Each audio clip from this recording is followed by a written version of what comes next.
Tristan and Isolde's tale is one of the most famous love stories from Celtic mythology, rooted in a rich tradition of medieval romance. The story takes various forms depending on its retelling, but here is an expanded version that weaves together the different threads of this iconic tale in a continuous, detailed narrative. Tristan was born to noble parents, Rivalen, the King of Lyonesse, and Blanchefleur. His birth was a moment of both joy and sorrow, as it marked the continuation of a noble lineage, but also the beginning of a tragic tale. His father, King Rivalen, died in battle before he could even lay eyes on his son. The battlefield was a grim reminder of the cost of war, strewn with the fallen and echoing with the cries of the grieving. His mother, Blanchefleur, succumbed to the perils of childbirth, leaving Tristan an orphan from the moment he took his first breath. Raised in secret by a loyal knight named Rohalt, Tristan's early years were shrouded in mystery and caution. Rohalt, understanding the dangers that lurked for the young heir, took him to a secluded hideout. There, Tristan was not only taught the art of combat, but also the subtleties of music and diplomacy. Under Rohalt's watchful eye, he grew into a young man of remarkable skill and wisdom, embodying the virtues of a true knight. When he came of age, Tristan embarked on a journey to the court of his uncle, King Mark of Cornwall. The journey was long and fraught with challenges, but Tristan's determination never wavered.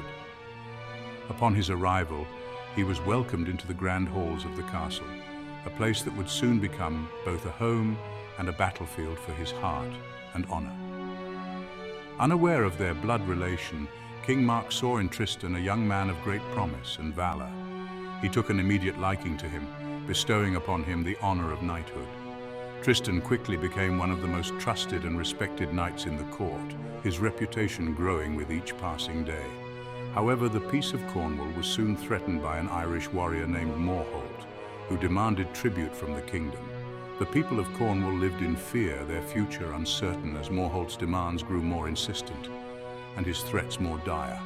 No one dared to challenge Morholt, his reputation as a fierce and unbeatable warrior preceding him. But Tristan, driven by a sense of duty and honor, stepped forward. He knew the risks, but his courage and determination were unwavering. The duel between Tristan and Morholt was a clash of titans, a battle that would be remembered for generations. Though Tristan emerged victorious, slaying Morholt, the victory came at a great cost. He was gravely injured by Morholt's poisoned sword, his life hanging by a thread as the poison coursed through his veins. The kingdom held its breath, praying for the recovery of their brave knight. Desperately needing a cure, Tristan sailed to Ireland, where the queen, renowned for her healing abilities, tended to him. Her daughter, Princess Isolde, assisted in nursing him back to health. Unaware of Tristan's true identity, Isolde grew fond of him.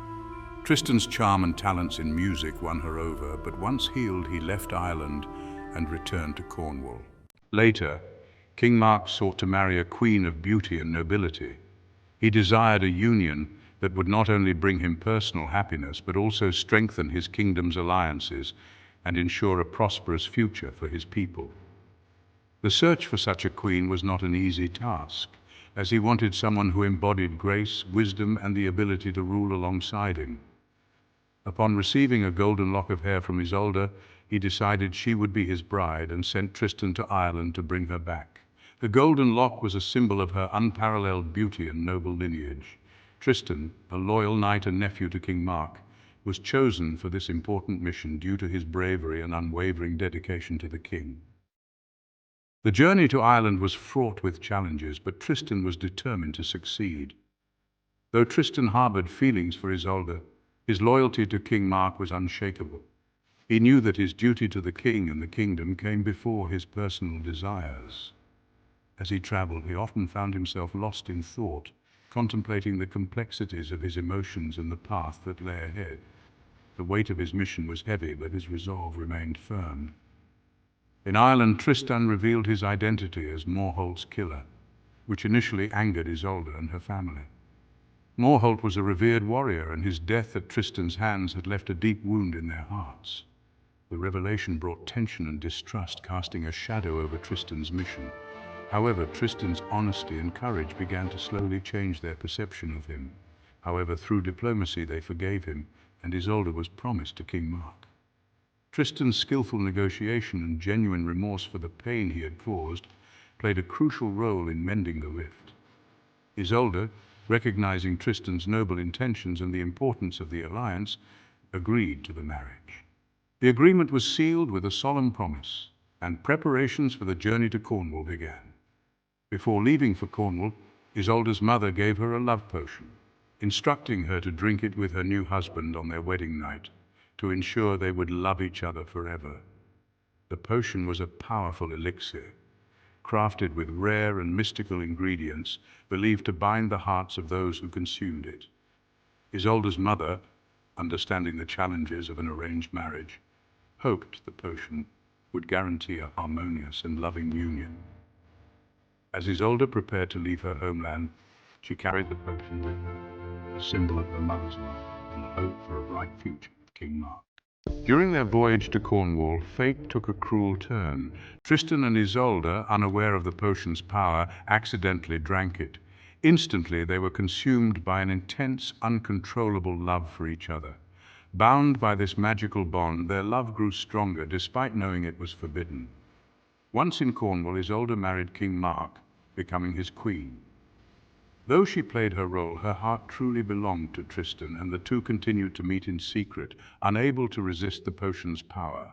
Suspicion grew in the royal court, and eventually King Mark learned of the affair. Heartbroken and enraged, he caught Tristan and Isolde together. Though furious, Mark spared Isolde, but he banished Tristan from Cornwall, forbidding him from ever returning. Tristan, torn between his love for Isolde and loyalty to his uncle, left the kingdom, wandering in exile. During his exile, Tristan performed many heroic deeds, but nothing could ease the pain of being separated from Isolde. He later married a woman named Isolde of the White Hands, but the marriage was loveless. His heart remained with his true love, the Queen of Cornwall. Meanwhile, Isolde continued her life as Mark's queen, but her longing for Tristan never faded. She remained dutiful, though her heart belonged to the knight she could never have. Years later, Tristan was gravely wounded in battle once again. The clash of swords and the cries of the wounded filled the air as he fell to the ground, his body battered and broken. The battlefield was a grim reminder of the relentless nature of war, and Tristan's injuries were severe, leaving him on the brink of death. Knowing only Queen Isolde could save him, he sent for her. With a heavy heart and a sense of urgency, he entrusted a loyal messenger with a desperate plea. The messenger, understanding the gravity of the situation, rode swiftly through treacherous terrain, determined to deliver Tristan's message to the queen. He instructed the messenger to sail with white sails if Isolde agreed to come, and black sails if she refused. The ship, a symbol of hope and despair, set sail across the turbulent seas. The white sails would signify Isolde's willingness to come to his aid, while the black sails would represent her refusal, sealing Tristan's fate. As Tristan lay dying, his wife, Isolde of the White Hands, grew jealous of his love for another woman. Her heart was consumed by envy and bitterness, unable to comprehend the depth of Tristan's love for Queen Isolde. She watched over him with a mixture of sorrow and resentment, her emotions a turbulent storm. When the ship appeared on the horizon with white sails, she spitefully told Tristan that the sails were black. Her words, laced with malice, pierced Tristan's heart like a dagger. The sight of the white sails, a beacon of hope, was twisted into a cruel lie, shattering his spirit. Heartbroken, believing Isolde had abandoned him, Tristan gave up hope and died. His final moments were filled with despair and sorrow, his once strong heart succumbing to the weight of betrayal. The room fell silent as his life slipped away, leaving behind a void that could never be filled. When Queen Isolde arrived and saw Tristan's lifeless body, her grief was overwhelming.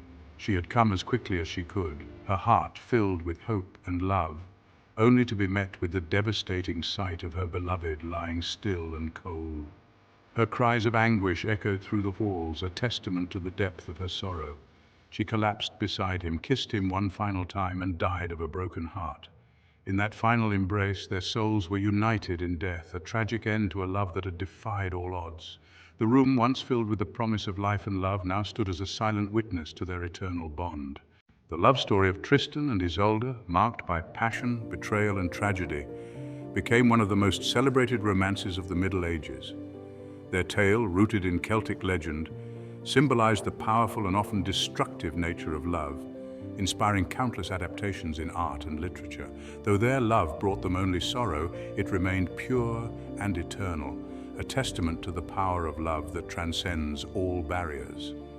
The tragic saga of Tristan and Isolde remains a poignant symbol of forbidden love and the consequences of fate, captivating audiences for centuries. The aftermath of Tristan and Isolde's tragic end left a deep mark on the kingdom. The people, once divided by loyalty and conflict, found themselves united in grief. King Mark, heartbroken by the loss of both his nephew and his wife, retreated into solitude, his reign overshadowed by sorrow. The court, once vibrant with laughter and festivity, now echoed with whispers of what could have been. The story of Tristan and Isolde spread beyond the castle walls, reaching distant lands and becoming a cautionary tale of love and fate. Some say that the land itself mourned their loss, with flowers wilting and rivers running dry, as if nature itself grieved for the lovers. The kingdom, forever changed, carried the weight of their sorrow.